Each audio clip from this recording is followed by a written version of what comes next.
જે હનુમાન એક નંગ ને કાઢી નાખો ને, મોટી મોટી ફેકસ ને, નાલાયક તારી ગાંડી ઈ બળી છે કે ભાઈ હનુમાન દાદા મારા ડુંડા નથી બેઠા. અમરેલીમાં તમે જોયું હશે કે 2 રેલી નીકળી.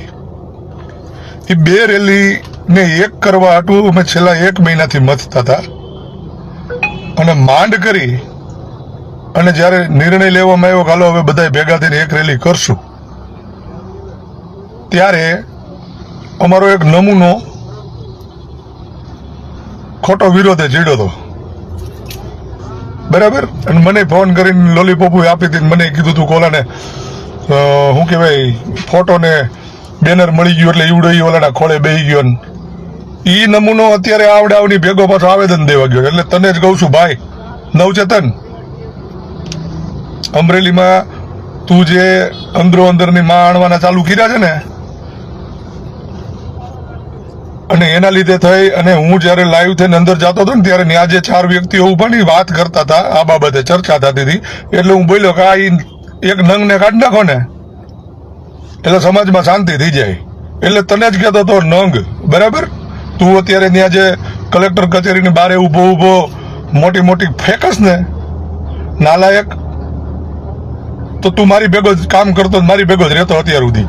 તારી ગાંડી બળી છે કે આ અમરેલીની અંદર તારે જે ભાગલા પાડવા હતા અને એના માટે જે તે તૈયારીઓ કરી હતી, સર્વોદયના છોકરાઓના જે બધાના નંબર ગોતીને તે ફોન કર્યા હતા કે આપણે પોસ્ટર ફાડી નાખવા છે, આ કરવું છે ને તે કરવું, બધું મારી પાસે પીડ્યું છે, બરાબર. અને કોઈ તારી સાથે ન થયો એટલે છેલ્લે તું ત્યાં આવી અને બધાની વચ્ચે તે કીધું કે મારી ભૂલ થઈ ગઈ, હું ભેગો છું, બરાબર. એટલે તારી ત્યાં ન આવેલી અને તને આ અત્યારે પોઈન્ટ મળ્યો તો તું ત્યાં ઊભો મારા વિરુદ્ધમાં બોલેશ. એટલે તને મેં કીધું તું, બરાબર. અને મેં તો એ જે હનુમાન રખોપા હનુમાનના જે ગ્રુપમાંથી ફોન આવ્યો હતો એને કીધું તું. ત્યાર પછી 4-5 મિત્રોના બીજાના ફોન આવ્યા હતા, એને કીધું તું કે ભાઈ હનુમાન દાદા મારા ડુંડા નથી બેઠા અને મારે નહીં યાર કઈ દુશ્મની નથી. અને આ 2018-19માં જયારે તું મોટી ફૂઈ થઈ અને બધા દેવી દેવતાઓના ફોટા લઈને પાણી નાખવા ગયો હતો ત્યારે તારી લાગણીઓ નથી દુભાતી? હે, તને ખુદને એમ નથી થતું? તારું ખુદનું સ્ટેન્ડ તો તું નક્કી કર યાર. હે, તું ઘડી કાના ખોળે બેસી જાય, ઘડી કાના ખોળે બેસી જાય. તું એમ કહેશો રૂપિયાથી મતલબ છે, તે રૂપિયા આટું થઈને કેટલા ગીરા છે એમને ખબર. ઓલી રાજુલાની જમીનમાંથી મને અરજી કરાવડે કે આપણે 30 લાખ રૂપિયા લેવા છે. અને જયારે મેં નક્કી કર્યું કે ભાઈ માઈ ગયો અંદરના ડખા નથી કરવા અને મેં એ અરજી પાછી ખેંચી લીધી, તો તે ઓલા કડિયાળી વાળા લોકોને લોલીપોપ આપી અને વળી પાછું ત્યાં ચાલુ કર્યું, વસન ફરી ગયો, આપણે આ ગરીબ માણસોને જમીન દેવડે તારે 30 લાખ રૂપિયા લેવાતા.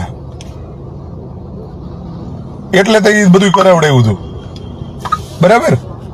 એટલે તું તારી હવામાં જે કઈ રહેતો હોય ને રહેવા દે મારા વાલા.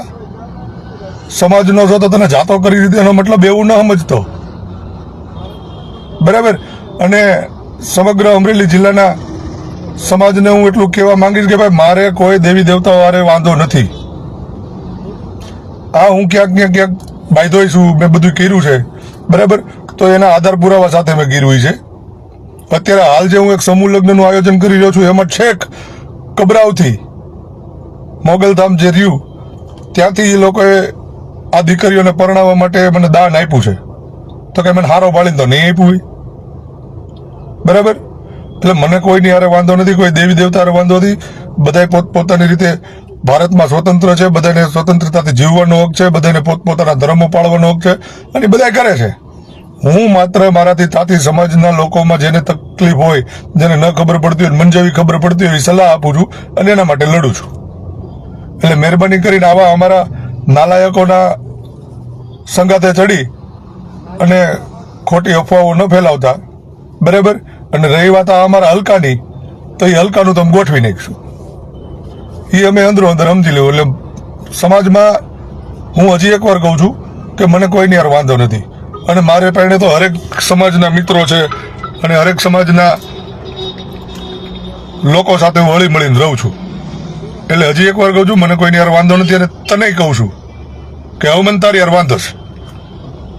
હા,